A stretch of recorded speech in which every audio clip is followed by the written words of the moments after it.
नमस्कार दोस्तों, आज के इस क्लास में हम लोग बात करेंगे चक्री चतुर्भुज से संबंधित प्रश्नों को लेकर के, जो कि आपके आने वाले एग्जाम के लिए बहुत ही ज़्यादा हेल्पफुल साबित होंगे।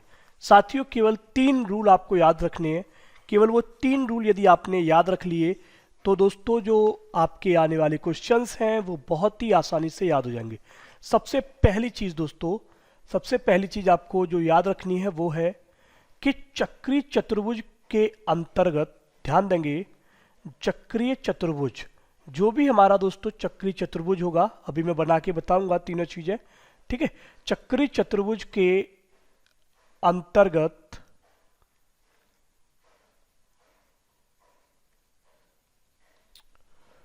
चतुर्भुज के सम्मुख कोण, चतुर्भुज के सम्मुख कोण, मतलब सम्मुख माने दोस्तों आमने सामने के, सम्मुख कोण क्या होंगे? सम्मुख कोण का योग हमेशा 180 होगा। कितना होगा दोस्तों? हमेशा के लिए, हमेशा के लिए, हमेशा 180 होगा। मतलब समझते हैं इसको, एक ये अगर कोई हमारा वृत्त है और इसके अंतर्गत मान लीजिए ये कोई हमारा चतुर्भुज बना हुआ है, क्लियर? तो दोस्तों अगर ये ए बी सी डी है, ए बी सी डी, तो दोस्तों ए और C, angle A plus angle C का योग 180 होगा। इसी प्रकार से यदि हमने बात की बी प्लस डी की, अगर हमने दोस्तों यहाँ पे ये डी लिया हुआ है, तो दोस्तों b प्लस डी की अगर हम बात करते हैं तो b प्लस डी का योग कितना होगा? 180। पहली चीज ये याद रखनी है कि जो भी आमने सामने के एंगल होंगे, जैसे ये और ये, ठीक है, ये और ये, b और c, तो इन दोनों का योग 180 होगा। ये बात क्लियर होगी। दूसरी चीज आपको याद रखनी है दोस्तों कि अर्धवृत्त पर बने कोण समकोण होते हैं। क्या होते हैं? अर्धवृत्त, जो हमारा अर्धवृत्त होता है दोस्तों, अर्धवृत्त अभी बताते हैं, देखो, अर्धवृत्त पर बने कोण, तो वो 3 चीजें और सारे सवाल सॉल्व। बने कोण क्या होते हैं? समकोण होते हैं। समकोण मतलब कुछ लोग नहीं जानते होंगे, तो उनको मैं बता देता हूं। समकोण मतलब होता है बेटा 90 डिग्री, ठीक है, 90 डिग्री होते हैं। अब चाहे आप 1 बना लो चाहे 4 बना लो, कोई फर्क नहीं पड़ता। सिंपल सा ये हमारा वृत्त है, ये हमारा मान लो केंद्र है। तो अर्धवृत्त, अर्धवृत्त पे क्या होगा कि जो हमारा केंद्र था ना, उसी से होकर के हमारी जो व्यास है वो जाएगा। अब इस पर चाहे आपका एक ट्राइंगल बन रहा हो, चाहे आपके 2 ट्राइंगल बन रहे हो, चाहे 3 बन रहे हो, चाहे फिर आपका 4 बन रहे हो, किसी भी तरीके से बन रहे हो, तो ये जो हमारा कोण होगा ना, ये वाला, ये बेटा कितना होगा? 90 होगा। कितना होगा? 90। बात समझ में आ गई? 90 होगा। अब तीसरी चीज क्या है सर? तीसरी चीज समझ लेते हैं कि जो भी हम लोग एंगल लेने वाले हैं, जो भी मतलब, जो भी से मतलब है कि जो मैं एंगल बताने वाला हूं, अब अगर वो आपने देख लिया, जैसे कि अगर 2 अलग अलग हमारा चित्र बना हुआ है, देखेंगे यहां पर ये हमारा वृत्त है, ठीक है। अब क्या हुआ कि इसमें एक हमारा दोस्तों ये बना है, किस पे कोण? सेंटर पे ये कोण बना हुआ है, ये ओ हमारा सेंटर है और यहां से ये हमारा कोण बना है, ठीक है, ये वाला, क्लियर? तो जो भी आपका अर्ध केंद्र को लेकर के हमारा क्या होगा? कोण बना होगा, ठीक है, उसके सामने दोस्तों जो कोण बन रहा होगा वो क्या होगा? उसका आधा होगा। मतलब अगर मैं ये लिखूं यहां पर ए ओ सी और ऊपर लिख देता हूं ए डी सी, ठीक है, तो वो क्या होगा? आधा होगा। जैसे मैंने आपसे कहा कि ए ओ सी, क्लियर हुआ? ए ओ सी इक्वल टू 2ADC।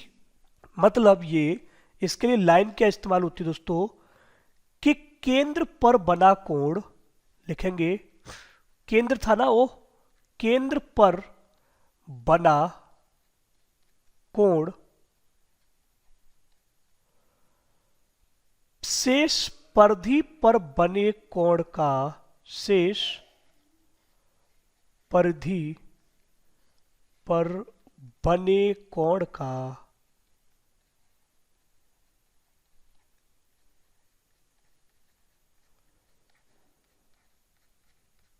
दोगुना होता है।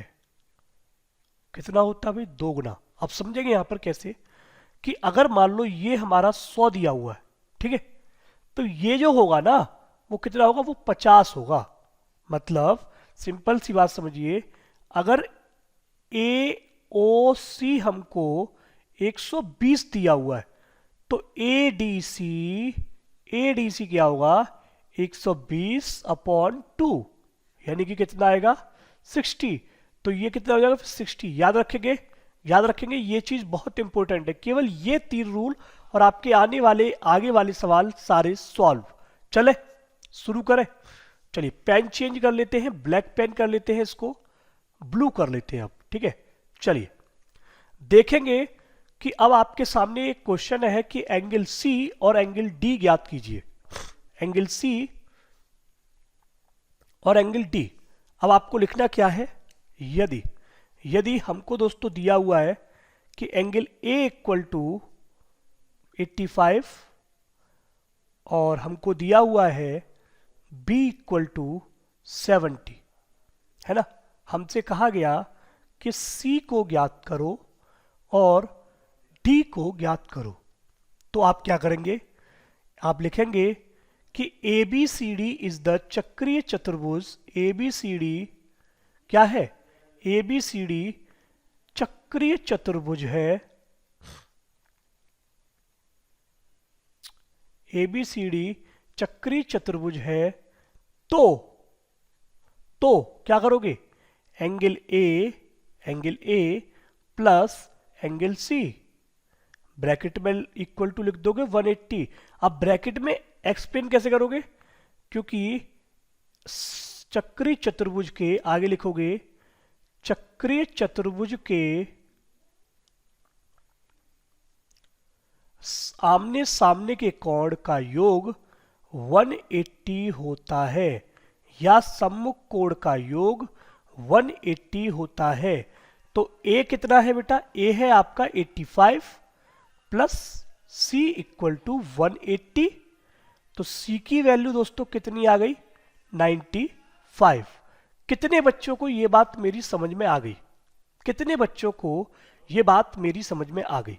भाई कितने बच्चों की समझ में आ चुका है कि 85 को इधर लाएंगे, माइनस कर देंगे, ठीक है, और आपका बच जाएगा 95। इसी प्रकार से आप दोस्तों अगला करेंगे कि B plus angle D equal to 180। Simple है भाई। फिर वही ब्रैकेट में चक्रीय चतुर्भुज के सम्मुख कोणों का योग 180 होता है, और फिर B की वैल्यू कितनी है? 70, और माइनस D इक्वल टू 180। अब D की वैल्यू जब आप दोस्तों 180 माइनस 70 करोगे तो कितनी आ जाएगी? 110। बात आ गई समझ में? भाई इसकी वैल्यू कितनी आ गई? इसकी वैल्यू आ जाएगी 110, और इसकी वैल्यू जो आ रही है वो आ रही है 95। मतलब आमने सामने के एंगल के योग आ गया। सब लोग दोबारा से भी समझ सकते हैं, ठीक है, कि चक्रीय चतुर्भुज के जो सम्मुख कोण होते हैं, आमने सामने के कोण होते हैं, उनका योग 180 होता है। केवल इतने पे पूरा वो सवाल डिपेंड करेगा।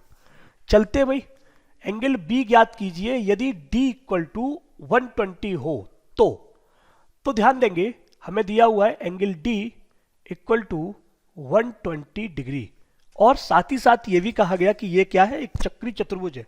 क्या है? चक्रीय चतुर्भुज। तो फिर से आप लिखेंगे कि एंगल चक्रीय चतुर्भुज ए बी सी में ए, भाई जो हमारा बी ज्ञात करना है आपको, देखो हमको बी जो ज्ञात करना है, देखो कौन सा ज्ञात करना है? सी बी ई ज्ञात करना है, ठीक है, क्योंकि इसी तरफ मार्किंग की गई है, सी बी ई ज्ञात करना है, ठीक है। तो हमसे कहा गया भाई ए बी सी डी क्या है? एक चक्रीय चतुर्भुज है। आपने ये लिखा, ठीक है, आपने ये चीज लिखी चक्रीय चतुर्भुज है। तो आप क्या लिखोगे अब कि B, angle B plus angle D, अंदर अंदर के भाई अंदर आके आपने क्या कर दिया? 180, और ब्रैकेट में लिख दिया कि ये एक चक्रीय चतुर्भुज है और ये, ठीक। तो एंगल बी की वैल्यू आप क्या ज्ञात करेंगे अंदर वाले कोण की, तो क्या आएगी भाई 120 इक्वल टू 180, और बी की वैल्यू दोस्तों कितनी आ गई 60। ये जो v की वैल्यू आई है ना बेटा, ये जो v की वैल्यू आई है वो सी बी ए की वैल्यू है। किसकी है, इसको ऐसे भी लिख सकते हो आप, सी बी ए की वैल्यू है बेटा ये, ठीक है। तो कितनी होगी 60।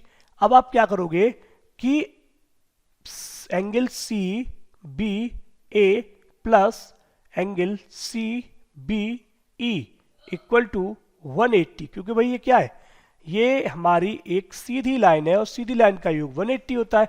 बस एक की वैल्यू हो गई 60, दूसरे की ज्ञात करनी है, C B E equal to 180। C B की जगह पे चाहो तो x रख लो, x इक्वल टू 180 माइनस 60, बच्चा कितना 120 डिग्री।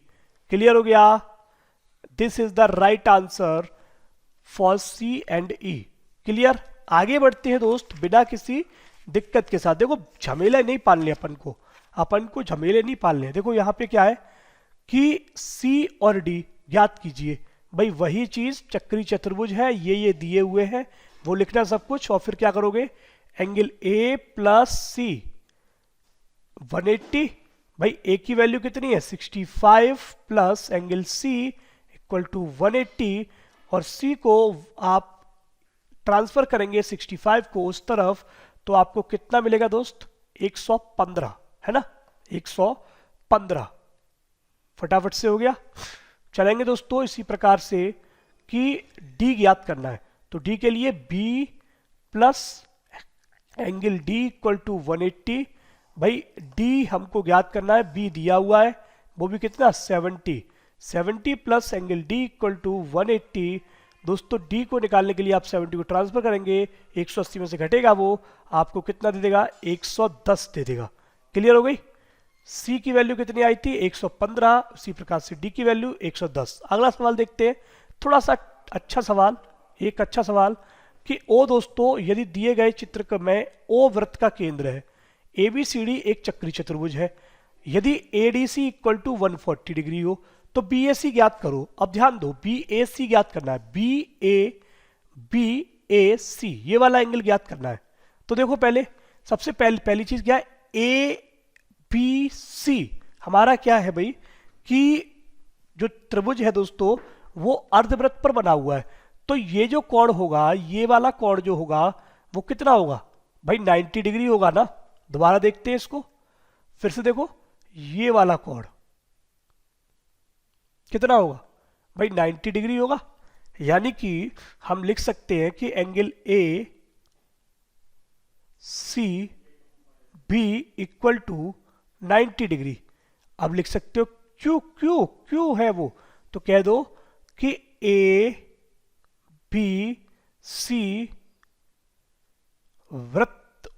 वृत्त के O केंद्र पर बना है, O केंद्र पर बना है। तो अर्धवृत्त पर बने कोण क्या होते हैं, समकोण होते हैं, ऐसा हमने पहले ही पढ़ रखा है ना। तो वो तो हो गया 90 डिग्री। अब आप केवल ये कर लो कि 140 में से ये वाला एंगल और पता पड़ जाए। भाई अगर हमारे पास A B C D क्या है, एक चक्री चतुर्भुज है, तो angle D plus angle B equal to 180 degree. भाई ये हो गया 140 plus angle B equal to 180, तो angle B equal to 180 minus 140 equal to 40 degree, यही हो जाएगा। ठीक, अब भाई हमको ये पता है कि जो हमारा ट्राइंगल है ना, जो भाई हमारा ट्राइंगल है कौन सा, A C B।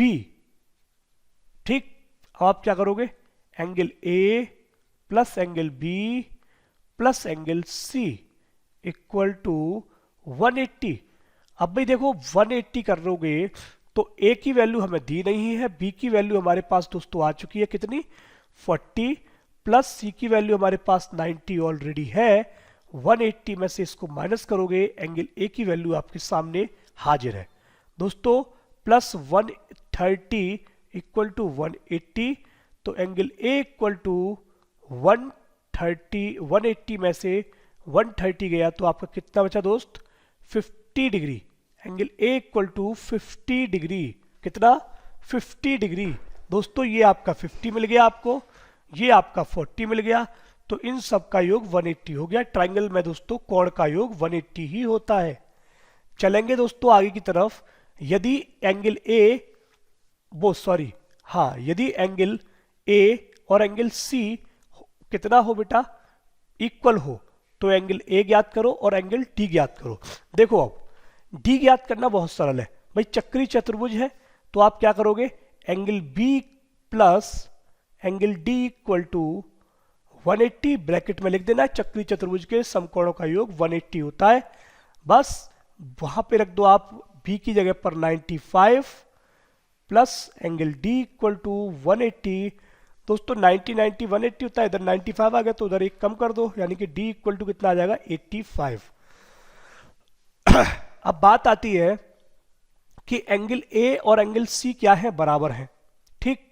और जब चक्री चतुर्भुज है दोस्तों तो A angle C equal to 180, simple, ठीक है।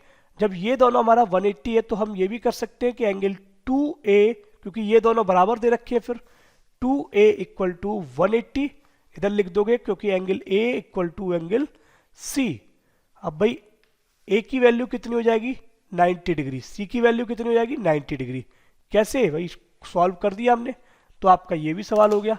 आगे चलते हैं दोस्तों, अगला सवाल कि यदि AC और BD क्या है दोस्तों, AC आपका ये वाला और BD चक्री चतुर्भुज के विकर्ण है, ठीक है।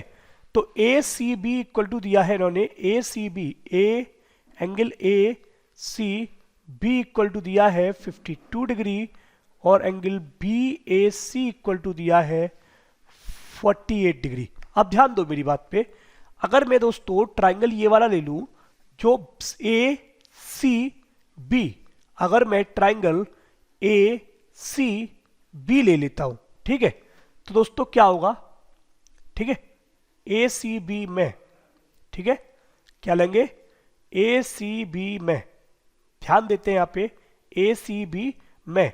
तो भाई अब ध्यान दो, एंगल ACB प्लस CAB या BAC प्लस CBA, क्लियर हुआ, इक्वल टू 180 भाई, त्रिभुज के अंतर्गत बने कोण, ठीक है। अब आप लिख दो, एक हमारा दोस्तों 52 है, ACB कितना है भाई, 52 प्लस CAB, ओके, ये हमारा 48 डिग्री, ठीक है, प्लस CBA हमें ज्ञात करना है, एंगल CBA ज्ञात करना है। आप कहेंगे सर एंगल CBA क्यों ज्ञात कर रहे हैं, बेटा देखो इसी से डिपेंड है ये वाला, अभी दिखाते हैं आपको। तो ये और ये जुड़ के हमारा कितना हो गया भाई, 2 इधर ले लो, 100 हो गया, 100 plus CBA equal to 180 degree. अब भाई CBA equal to 180 minus 100 degree, ठीक है, 100 डिग्री भाई कितना आ गया, CBA कितना आ गया, 80, CBA कितना आ गया, 80।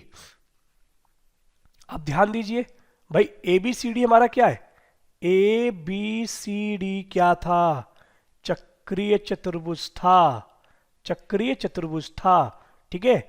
तो angle B plus angle D equal to 180। दोस्तों B की वैल्यू कितनी आ गई, 80, और D की वैल्यू हमें क्या करनी है, ज्ञात करनी है, ADC की वैल्यू हो जाएगी तो दोस्तों 180। अब आप क्या करेंगे, एंगल D में से दोस्तों आप घटा देंगे 180 में से 80 को घटा देंगे तो आपके पास कितना बचेगा, 100, क्लियर। ये वाली वैल्यू कितनी आ गई दोस्त, 100, ये वाली वैल्यू कितनी आ गई, 80, क्लियर हो गया, सभी को क्लियर हो गए। अगर कोई परेशानी फिर भी बची हो तो आप नीचे कमेंट बॉक्स में कमेंट कर सकते हैं, ठीक है। क्योंकि यहीं से आपके एक सवाल आपको एग्जाम में जरूर मिलेगा। धन्यवाद जुड़ने के लिए।